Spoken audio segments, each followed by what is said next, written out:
ओम गंगणपते नमः। नमस्कार, मैं आपका मित्र पंडित लोकेश गहतोड़ी आप सभी का हार्दिक स्वागत करता हूं अपने यूट्यूब चैनल पर।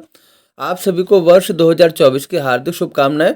आज हम इस वीडियो के माध्यम से सिंह राशि के बारे में बात करेंगे कि सिंह राशि वालों का वर्ष 2024 कैसा रहेगा, उनका करियर कैसा रहेगा, परिवार में कैसा उनका माहौल रहेगा, स्वास्थ्य उनका कैसा रहेगा, आर्थिक स्थिति के बारे में बात करेंगे और जो छात्र हैं सिंह राशि के उनके बारे में बात करेंगे। इसके अतिरिक्त हम उपाय की बात करेंगे कि पूरे वर्ष को शुभ बनाने के लिए, अपने कष्टों से निवृत्ति पाने के लिए आपको वर्ष भर क्या उपाय करने चाहिए। यदि आपने हमारे चैनल को सब्सक्राइब नहीं किया तो प्लीज़ सब्सक्राइब करके बेल आइकन प्रेस कीजिए ताकि भविष्य में आने वाली सभी वीडियो की नोटिफिकेशन सबसे पहले आपको प्राप्त हो सके।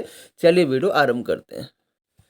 देखिए, सिंह राशि वालों के लिए स्वराशि में होकर जो शनिदेव आपके सप्तम भाव में बैठे हैं, इससे जो राजयोग निर्मित होता है, शनिदेव निस्संदेह आपको सफलता प्रदान करेंगे। चाहे आप व्यापारी हैं, चाहे नौकरी करते हैं, चाहे आप अपना खुद का कोई कॉन्ट्रैक्ट बेस पे वर्क करते हैं, लेकिन शनिदेव का प्रभाव क्या होता है, वो धीरे धीरे ही आपको प्रगति की ओर ले जाते हैं और जो आपको तरक्की मिलती है उसमें थोड़ा सा समय लगता है, उसमें थोड़े से धैर्य की आवश्यकता होती है। यानी शनिदेव का प्रभाव ऐसा होता है, आपसे मेहनत भी बहुत करवाते हैं, आपको सही रास्ते पे भी चलाते हैं, लेकिन थोड़ा सा समय लगता है, लेकिन जो सफलता होती है वो भी बहुत बड़ी होती है, वो भी स्थायी रूप से होती है। इसलिए इस वर्ष आपको निस्संदेह कारोबार हो गया, नौकरी होगी, सब जगह सफलता मिलेगी, लेकिन थोड़ा सा धैर्य आपको रखना पड़ेगा क्योंकि इसकी जो रफ्तार होगी वो थोड़ी सी धीरे धीरे होगी। इसलिए आप एकदम से सोचें कि आज ऐसा है कल कुछ और हो जाए, ऐसा नहीं होगा। आपको थोड़ा सा धैर्य यहाँ रखना होगा।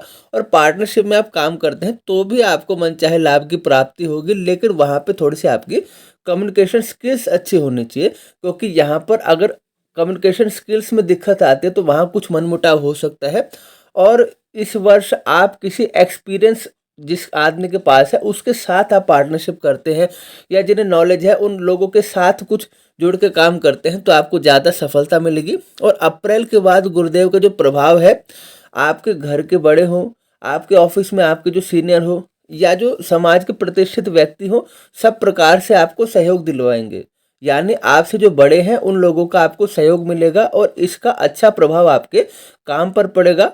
और जो नौकरी करते हैं उनके लिए भी प्रमोशन का पूरा पूरा योग दिखाई दे रहा है, उनके लिए भी वेतन वृद्धि का पूरा पूरा योग दिखाई दे रहा है। तो इस वर्ष मैं कहूँगा कि अप्रैल के बाद जो आपकी गाड़ी है वो बहुत स्पीड से आगे बढ़ेगी। तो अप्रैल के बाद आपके लिए एक अच्छा समय शुरू होने वाला है। और जो भूमि से संबंधित काम करते हैं, यानी जो प्रॉपर्टी डीलर है या जो इस तरह से डेवलपमेंट का काम करते हैं, कुछ भवन निर्माण का, उनके लिए भी विशेष रूप से लाभ की प्राप्ति है। तो वर्ष भर आप मेहनत करते रहिए, निराश मत होइए, धैर्य रखिए। और इसमें कुछ भी नेगेटिव नहीं दिखाई दे रहा है। नेगेटिव वही हो सकता है जब आप अपना धैर्य खो दे या जब आपकी कम्युनिकेशन स्किल्स अच्छी ना हो या आप बड़े लोगों से जो आपके सीनियर है उनके साथ मनमुटाव करें, तो वहाँ पर प्रॉब्लम क्रिएट हो सकती है। अन्यथा पूरा साल आपके लिए ठीक ही रहेगा। अब आपकी पारिवारिक स्थिति की बात करें तो देखिए, बहुत भागदौड़ होगी, विशेषतः वर्ष के प्रारंभ में, शुरुआती महीनों में बहुत भागदौड़ होगी आपके काम के चलते। और आप अपने पेंडिंग कामों को पूरा करने की कोशिश करेंगे जिससे आप अपने परिवार को समय नहीं दे पाएंगे। तो इसमें थोड़ा सा आपको ध्यान देने की आवश्यकता है। लेकिन इस वर्ष आपके परिवार में एक बॉन्डिंग क्रिएट होगी, आपस में भावनात्मक रूप से सहयोग की वृद्धि होगी कि लोग समझेंगे कि आपको भी इतनी मेहनत करनी पड़ती है और आप भी इतने एफर्ट करते हैं, तो उनकी तरफ से भी आपको बदले में अच्छा रिजल्ट मिलेगा। और आपके अपने पिता से आपको अपना सहयोग मिलेगा, उनसे आपको धन की प्राप्ति इस साल हो सकती है। लेकिन अपने ससुराल पक्ष से आपको थोड़ा सा एक टेंशन क्रिएट हो सकती है। वो भी क्यों? क्योंकि राहु का प्रभाव है, तो इस वजह से थोड़ी सी टेंशन क्रिएट हो सकती है। इसलिए आप वहाँ पे बिल्कुल एक सावधानी बनाकर चलेंगे तो आपके लिए अच्छा होगा। ये वर्ष भर नहीं होगा, स्थायी रूप से नहीं होगा, लेकिन कभी कभी ऐसा हो सकता है। और जो संतान प्राप्ति के इच्छुक है उनके लिए अप्रैल के बाद का समय बहुत ही अच्छा है। और इस वर्ष आपको थोड़ा राहु से एक आपको सतर्क रहना होगा, क्योंकि ससुराल के संबंध में भी राहु की वजह से थोड़ी सी प्रॉब्लम हो सकती है। या राहु का प्रभाव ऐसा होता है कि आपने कहा कुछ, सामने वाले ने समझा कुछ, या सामने वाले ने कहा कुछ, आपने समझा कुछ, या कुछ ऐसी चीज़ें हो जाती है, हम झुकने को तैयार नहीं होते या हम आपस में बैठकर बात नहीं कर पाते। मैं शुरू से आपको कम्युनिकेशन स्किल्स की बात कर रहा हूँ कि एक बार बैठ के बात हो जाए, चाहे 10 मिनट की क्यों ना हो, सारी चीज़ें क्लियर हो जाती है। लेकिन जहाँ बात नहीं होती, जहाँ पे हम कहते हैं कि हमें तो बात ही नहीं करनी है और हम मुंह फुला के बैठ जाते हैं, तो वहाँ पे थोड़ी सी टेंशन क्रिएट हो जाती है। इसलिए राहु के प्रभाव से बीच बीच में थोड़ा सा एक चोट फेट की संभावना या परिवार से विवाद, तो इस चीज़ का आपको थोड़ा सा ध्यान रखना होगा, अन्यथा पूरा साल आपके लिए ठीक है। और आपके हेल्थ की भी बात करते हैं, इस वर्ष देखिए आपकी इम्यूनिटी बड़ी रहेगी और आपके अंदर की जो रोग प्रतिरोधक क्षमता है वो भी एक अच्छा कार्य करेगी। तो ऐसी कोई बड़ी बात नहीं है कि बड़ी बीमारी आपको अपने चपेट में लेगी, लेकिन यहाँ पर भी जो राहु का प्रभाव है वो आपको भ्रमित कर सकता है। कई बार ऐसा होता है कि आपको शरीर में पीड़ा है, शरीर में दर्द है, लेकिन वो ऐसी कोई बड़ी चीज़ नहीं है कि डॉक्टर उसकी चेकअप करे तो उसमें वो सामने आए, लेकिन आप कहेंगे नहीं, मेरे को तो कोई गंभीर बीमारी हो सकती है, मेरे को कोई बड़ी बीमारी हो सकती है। मतलब आपके मन में एक ऐसा वहम क्रिएट हो जाएगा कि आप सोच सोच के परेशान हो जाएंगे, आपकी कार्य क्षमता उससे प्रभावित होगी। तो इस तरह की चीज़ें हो सकती है, जैसे सिर दर्द हो गया, बुखार हो गया, नसों में दर्द हो गया, या आपको घबराहट होने लग जाए।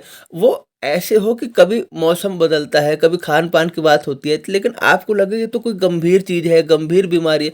आप पूरा अपना चेकअप कराइए, पूरा अपने खान-पान पे ध्यान रखिए, अच्छी प्रकार से अपने आप की देखभाल कीजिए, लेकिन अपने आप को परेशान मत कीजिए और सोच-सोच के नई प्रॉब्लम क्रिएट मत कीजिए, जो प्रॉब्लम एक्जिस्ट ही नहीं करती।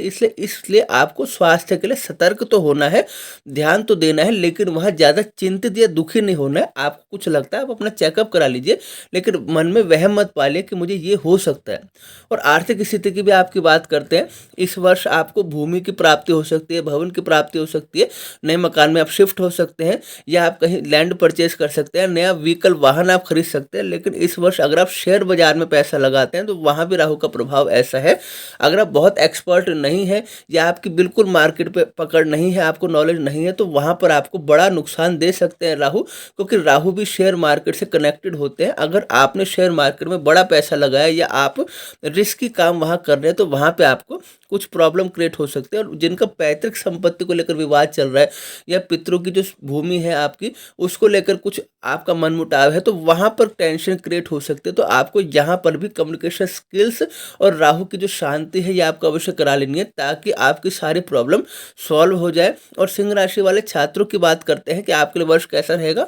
पहला पॉइंट कहूँगा अच्छा रहेगा, पॉजिटिव रहेगा, और अप्रैल के बाद आपको ज़्यादा सफलता की प्राप्ति होगी और शिक्षा के क्षेत्र में लंबी यात्रा होगी। हो सकता है आप कहीं एग्जाम देने के लिए आपका सेंटर अलग हो, वहाँ आप जा रहे हो, या आप का अपने मनपसंद कॉलेज में एडमिशन हो जाए, घर से दूर रहकर आप शिक्षा प्राप्त करना चाहते हैं, और आपको अच्छे मित्रों की भी प्राप्ति होगी। यानी इस वर्ष लंबी यात्रा के भी योग दिखाई दे रहे हैं छात्रों के लिए, और उनके लिए सब प्रकार से समय अच्छा दिखाई दे रहा है। लेकिन यहाँ पर भी राहु के प्रभाव से आपको किसी ऐसे कार्य से बचना होगा जो आपके स्वास्थ्य को प्रभावित करता हो, अन्यथा आपकी छवि को प्रभावित करता हो। यहाँ पर आपको पूरा ध्यान देकर चलना होगा, और ओवरऑल आप मेहनत करते रहे, आपके लिए वर्ष शुभ रहेगा। और अब सिंह राशि वाले जातकों के उपाय की बात करते हैं। अगर आपको लगता है रिश्तों में कड़वाहट ज़्यादा बढ़ गई है, या काम की जो प्रगति है मेरी वो बहुत स्लो हो गई है, इतने स्लो से मेरा काम नहीं चलता, या पैसे 4 दिन बहुत आते हैं, एक दिन थोड़ा सा डाउन हो जाता है, या स्वास्थ्य की कोई समस्या है, चोट फेट दुर्घटना बार बार होती है, तो उसके लिए हम क्या उपाय करें कि वर्ष हमारा शुभ हो और नवग्रह हमारे लिए अनुकूल हो। सिंह राशि के जातक, अब आप अपना उपाय नोट कीजिए, एक जगह नोट कर लीजिए, ताकि आप वर्ष भर अपने रुचि अनुसार इन कार्यों को करते रहें। प्रतिदिन आपको सूर्य भगवान को अर्घ्य देना है, और साथ ही साथ रविवार का व्रत रखते हैं, बहुत ही अच्छा है। यदि आप व्रत नहीं रख सकते तो कोशिश कीजिए रविवार को नमक का परहेज करें, और आप नमक का परहेज भी नहीं कर सकते तो कम से कम सात्विक भोजन खाने की कोशिश करें। उस दिन मांसाहार से या नशीले पदार्थों से दूरी बना ले, कम से कम तो ऐसा आपको करना बहुत ही जरूरी है। और श्री आदित्य हृदय स्त्रोत का पाठ करना, श्री सूर्याष्टक का पाठ करना, सूर्य भगवान के मंत्रों का जाप करना आपके लिए वर्ष भर शुभ रहेगा। शुक्रवार को आपको माँ भगवती के मंदिर में जाना है, और वहाँ पर आपको नारियल, चुनरी, इत्र, द्रव्य, भेंट पूजा समर्पित करनी है।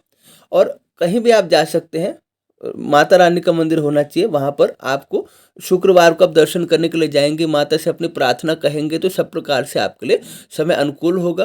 प्रतिदिन आपको गाय को रोटी और गुड़ खिलाना है, और आप कभी गौशाला में विशेष रूप से सहयोग भी कर सकते हैं आर्थिक रूप से, या कुछ सामान खरीद कर भी आप वहाँ डोनेट कर सकते हैं। बाकी आप प्रतिदिन कोशिश कीजिए आप गौ माता को रोटी और गुड़ अवश्य खिलाएं। इस वर्ष सूर्य भगवान के मंत्रों का 21,000 की संख्या में तो जाप करना बहुत ही आवश्यक है आपके लिए, और 21,000 की संख्या में आप जाप करते हैं, यदि आप स्वयं नियमों का पालन कर सकते हैं, परहेज कर सकते हैं, तो बहुत ही शुभ है। अन्यथा आप किसी विद्वान पुरोहित की सहायता भी ले सकते हैं। लाल रंग की वस्तु का दान करना आपके लिए शुभ रहेगा। आप इस वर्ष भगवान सदाशिव की उपासना करें और ज्योतिर्लिंगों की यात्रा करें। आप महाकाल जी के दर्शन के लिए जा सकते हैं या आप केदारनाथ जी के दर्शन के लिए जा सकते हैं। तो आप जहां आपका समय लगे आप ज्योतिर्लिंगों की यात्रा अवश्य करें। अपने घर में अखंड रामायण का पाठ कराएं। अखंड रामायण का पाठ कराने से आपके घर में सुख शांति बनी रहेगी। इस वर्ष समय समय पर अपने पुरोहित से आप संपुटित सप्तशती का पाठ जरूर करवाएं। इससे आपको मनचाहे जो आप परिणाम चाहते हैं उसकी आपको प्राप्ति होगी। और एक और मैं आपके लिए उपाय बताता हूँ। पीले रंग की वस्तु इस वर्ष आपको अधिक से अधिक प्रयोग करनी है। चाहे आप अपने घर में इस तरह की चीज़ें लगाएं चारों तरफ और आप पहनने में उसको यूज़ करें, आप किसी भी तरह से बरते, आप पीले रंग की वस्तु का अधिक से अधिक प्रयोग करेंगे आपके लिए शुभ रहेगा। सोने का दान करते रहे समय समय पर, यह आपके लिए शुभ रहेगा। शनिवार को भगवान शनि के मंदिर में जाएं और वहाँ तिल और तेल चढ़ाएं, आप आपके लिए बहुत ही शुभ रहेगा। और जैसे मैंने कहा कि इस वर्ष राहु की शांति कराना आपके लिए बहुत ही आवश्यक है। राहु की शांति तो आपको अवश्य करा लेनी है। आप चाहे तो नवग्रह पूजन भी करा सकते हैं, लेकिन एक बार राहु ग्रह की शांति आप करा लेंगे तो ससुराल से जो मनमुटाव हो रहा है, चोट फेट दुर्घटना का योग बना या और भी कुछ ऐसी प्रॉब्लम क्रिएट हो रही है, तो आपके लिए एक सफलता वहाँ मिलेगी और आपको इन परेशानियों से मुक्ति मिलेगी। तो यह था सिंह राशि वाले जातकों के लिए वर्ष 2024 का संपूर्ण राशिफल और उपाय। आशा करता हूँ आपको कार्यक्रम पसंद आया होगा। कृपया वीडियो को लाइक कीजिए, शेयर कीजिए, कमेंट कीजिए। यदि आपने हमारे चैनल को सब्सक्राइब नहीं किया तो प्लीज़ सब्सक्राइब करके बेल आइकन प्रेस कर दीजिए। और अब मीन राशि बची है, मीन राशि के लिए भी जल्दी ही राशिफल आएगा। फिर हमारे सेगमेंट पूरा हो जाएगा, यानी सारी 12 राशियों का राशिफल हम उपलब्ध करा चुके होंगे और नव वर्ष का आप इंतजार कर रहे हैं। और हम भी आपके लिए बहुत सारी चीज़ें लेकर आए हैं कि नव वर्ष में बहुत सारी चीज़ें होंगी कि क्या हमें और उपाय करना है या क्या नई नई चीज़ें हैं। तो आप हमारे साथ बने रहिए और अभी आज्ञा दीजिए। पुनः भेंट होगी नए कार्यक्रम के साथ। आप सभी को जय श्री राम।